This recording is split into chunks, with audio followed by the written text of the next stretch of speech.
ओम गणेश हरिओम नमो नारायण। नमस्कार प्रिय दर्शकों, मैं एस्ट्रो सूरज भृगवंशी। स्वागत है आप सभी का एस्ट्रो सूरज भृगवंशी ऑफिशियल पर। प्रिय दर्शकों, आज मैं आपके लिए लेकर आया हूँ एक बहुत ही महत्वपूर्ण राजयोग जिसका नाम है सरस्वती राजयोग। प्रिय दर्शकों, यह राजयोग जिसका नाम ही सरस्वती राजयोग है, ऐसा राजयोग जो आपके जीवन में माँ सरस्वती की कृपा बना दे। सरस्वती की कृपा अर्थात आपका जगत में नाम, जगत में विख्यात, कला कौशल, ये सब माता सरस्वती की कृपा से ही होता है। अच्छी वाणी, संगीत, ये सब चीज़ें माँ सरस्वती की कृपा यदि आप पर हो तो ही होती है। प्रिय दर्शकों, हर राजयोग कोई ना कोई फल देता है।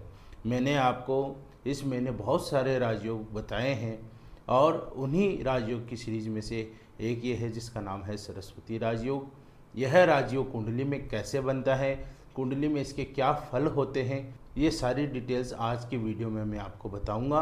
तो वीडियो के साथ लगातार बने रहिए और यदि नए दर्शक हैं तो चैनल को सब्सक्राइब ज़रूर कीजिए। साथ ही यदि आप अपनी हस्तलिखित जन्म पत्रिका बनवाना चाहते हैं या अपनी जन्म पत्रिका का विश्लेषण मुझसे करवाना चाहते हैं तो आप नीचे स्क्रीन पर दिए हुए नंबर पर व्हाट्सएप मैसेज करके अपना अपॉइंटमेंट बुक करवा सकते हैं। तो वीडियो की शुरुआत करते हैं। ध्यान दीजिए बोर्ड की तरफ।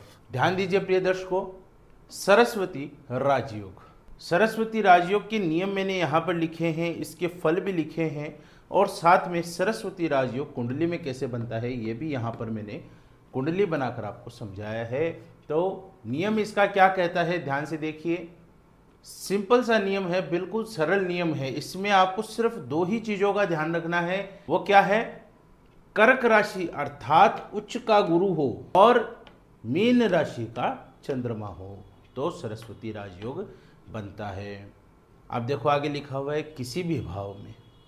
प्रिय दर्शकों, गुरु कहीं भी हो, चंद्रमा कहीं पर भी हो, किसी भी कुंडली के किसी भी स्थान में किसी भी भाव में बैठे हों, कोई फर्क नहीं पड़ता है। नियम क्या कहता है? गुरु कर्क राशि का होना चाहिए, उच्च का होना चाहिए और मीन राशि का चंद्रमा होना चाहिए। इसका अर्थ आप ऐसे भी समझ सकते हैं कि चंद्र गुरु की राशि में हो और गुरु चंद्र की राशि में हो, ठीक है।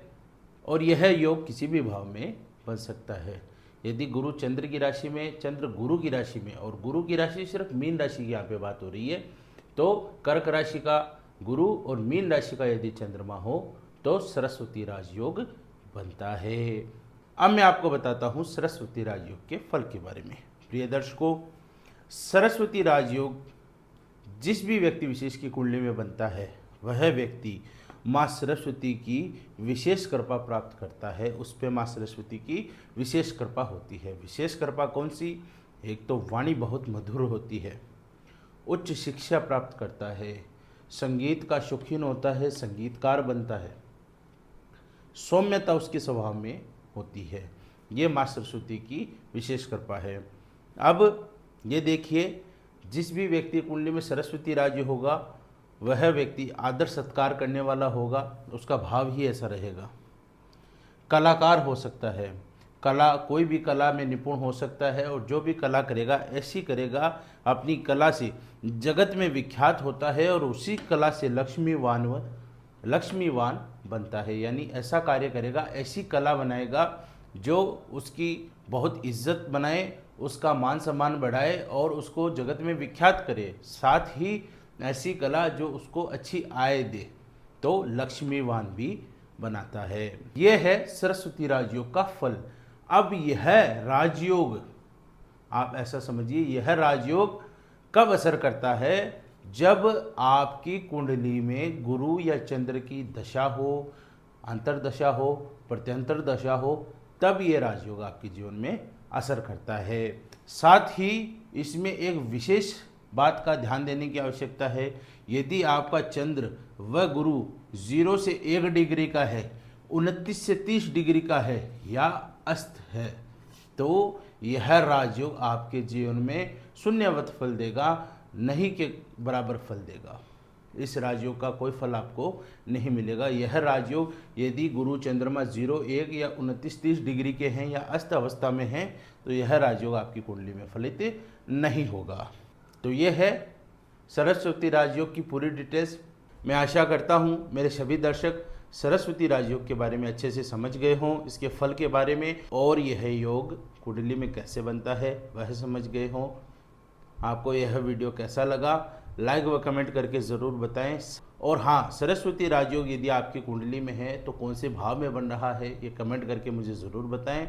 यदि आप अपनी या अपने बच्चों की हस्तलिखित जन्म पत्रिका बनवाना चाहते हैं या अपनी कुंडली का विश्लेषण मुझसे करवाना चाहते हैं तो आप नीचे स्क्रीन पर दिए हुए नंबर पर व्हाट्सएप मैसेज करके अपना अपॉइंटमेंट बुक करवा सकते हैं। इसी के साथ अपनी वाणी को विराम देता हूँ। धन्यवाद। जय भैरव।